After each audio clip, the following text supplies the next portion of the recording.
In front of you, you see again the production possibility, frontiers, curves, models, whatever you want to call them. And what I want to stress here is that in most cases, imports do not equal exports. In other words, you have an imbalance in what we call the trade balance, that's a popular name, or technically the merchandise and services balance, in what we call the balance of payments accounts, which we'll get into later. Now, I want to, in this context, talk about what was called mercantilism, because it's in your first few chapters. Mercantilism was a set of economic doctrines, policy principles, to help the prince build the state. In other words, it was state building. And in those days, as we recall from the Revolutionary War,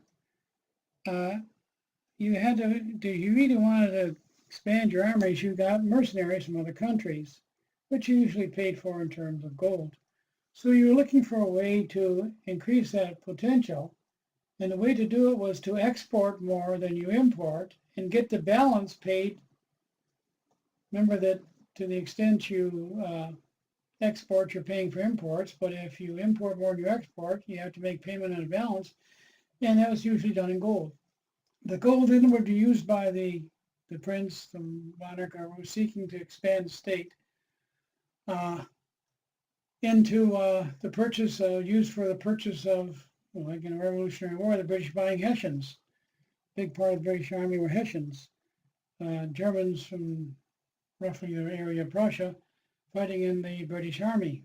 In fact, when Steuben, a aide to Washington and one of the early founders of military discipline and order and so forth, was a Hessian.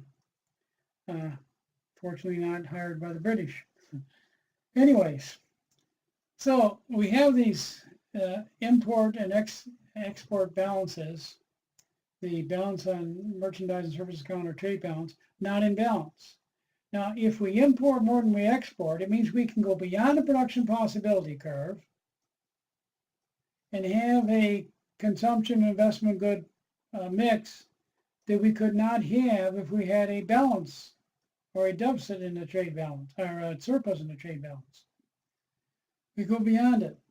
If, however, we export more than we import, we fall within the production possibility curve. In effect, we're transferring the products of our goods and services to foreign countries, and that's what a deficit, that's what a surplus, it sounds good, a surplus, and a balance of trade or merchandise and service balances means that we're taking part of our production and giving it to other countries, hopefully for payment later. Now let's, next graph.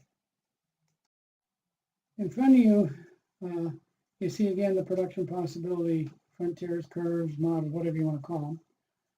And what I want to stress here is that in most cases, imports do not equal exports. In other words, you have an imbalance